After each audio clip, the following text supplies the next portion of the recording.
근심 없는 사람.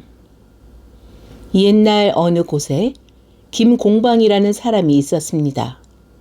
나이 60에 돈도 많고 아들도 10형제나 두어서 근심이라고는 조금도 모르고 사는 노인인 거로 동네 사람들은 그의 별명을 무근심이라고 지었습니다. 그래 이 소문이 점점 퍼져서 그 나라 사람치고는 무근심의 이름을 모르는 사람이 없이 되었습니다. 그래 그 나라 임금이 이 소문을 듣고 시기하는 마음이 생겨서 즉시 신하를 보내서 무근심을 잡아들였습니다. 네 이놈, 소문을 들으니 너는 도무지 근심을 모르고 사는 놈이 되어서 이름부터 무근심이라니 분명히 그런가? 그럴 리가 있겠습니까? 소신이 재물도 많고 자식도 많으니까 물론 걱정과 근심도 없으리라고 동네 사람들이 그렇게 별명을 지은 것이지 소신의 본 이름이 무근심은 아니올시다. 임금이 이 말을 들으니 무근심을 시기하는 생각이 더해져서 덮어놓고 그놈의 모가지를 베어 죽이고 싶었으나 아무 죄 없는 사람을 이유 없이 죽일 수 없는 일이고 하여 여러 가지로 생각하다가 한 꾀를 생각하고 얼른 손에 들고 있던 부채 한 개를 무근심에게 주며 그런가? 그러면 내가 잘못 알고 자네를 붙잡아 오게 해서 대단히 안 되었네. 이것은 변변치 않은 것이나 내가 일상 사랑하는 부채인데 자네를 주는 것이니 받아 가지고 나가되 어느 때든지 내 명령이 있을 때는 반드시 이 부채를 가지고 오도록 잘 간수해 두게 하였습니다. 무근심은 까닭을 알 수가 없으나 하여간 임금이 주는 것이라 싫단 말을 못하고 그 부채를 받아가지고 100배의 사례를 한 후 자기 집으로 돌아가려 하니까 임금은 가장 친절하게 하는 듯이 다른 사람을 불러서 무엇이라고 소곤소곤 하더니 무근심을 매십리 밖에까지 전송하고 오라고 명하였습니다.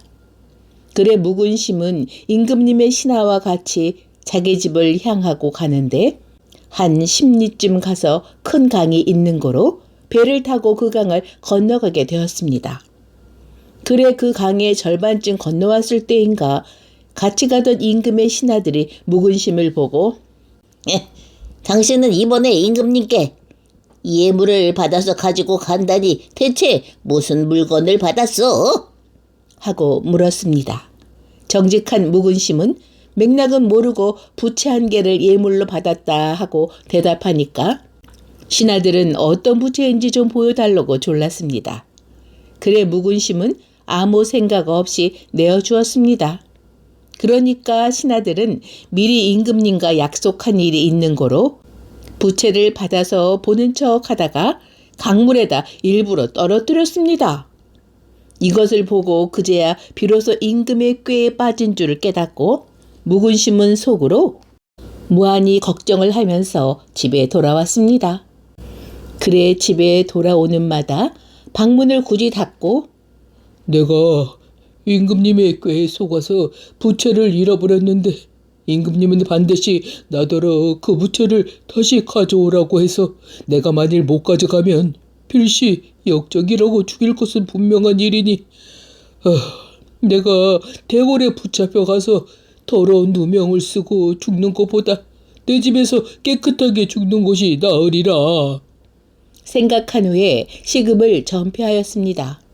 아들들은 까닭을 모르고 걱정하는 마음에 아버지 무슨 일인지 까닭이나 말씀하여 주십시오 하고 애걸애걸 하였으나 도무지 입을 다물고 대답이 없었습니다. 오늘도 아들들은 문 앞에서 눈물을 흘리며 애걸을 하였으나 그 아버지는 영영 듣지 않는 고로 할 수 없이 눈물만 흘리고 있을 때인데 마침 문 밖에서 잉호사시오 잉호사시오 하고 외치는 소리가 들렸습니다. 그 소리를 듣고 큰아들이 생각하기를 아버지가 음식을 전폐하신 지 여러 날이 되었으니 필시 굶어서 돌아가실 것이라 마지막으로 잉어나 한 마리 사서 음식을 만들어 대접하리라 하고 즉시 대문 밖으로 뛰어가서 그중 큰 잉어 한 마리를 사서 배를 가르고 보니까 뜻밖의 잉어 뱃속에서 좋은 부채가 하나 들어 있었습니다. 그러나 아버지가 그 부채 때문에 그러는 줄이야 꿈에나 생각하였을 리가 있었습니까?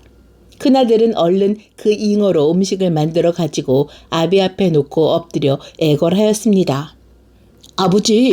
아버지께서 무슨 까닭으로 방문을 굳이 닫으시고 식음을 전폐하고 돌아가시려 하시는지 모르겠사오나 자식들의 마음이나 덜 섭섭하게 이 잉어로 만든 음식이나 잡숫고 돌아가시기 바랍니다. 그런데 한 가지 이상한 것은 아버지를 드리려고 그 잉어를 사서 배를 가르고 보니까 이상스럽게 생긴 부채가 잉어 뱃속에서 나왔습니다. 이것이 혹시 아버지와 무슨 인연이 있는 부채가 아닐런지요? 묵은심이 그 말을 듣고 너무도 놀랍고 반가워서 소리를 치면서 문을 박차고 뛰어나와 보니까 그 부채는 과연 자기가 대궐에서 돌아오는 중 잃어버린 그 부채가 분명하였습니다.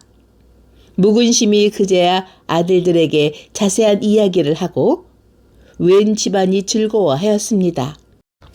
며칠 후에 과연 임금님이 부채를 가지고 오라 하는 명령이 내렸습니다.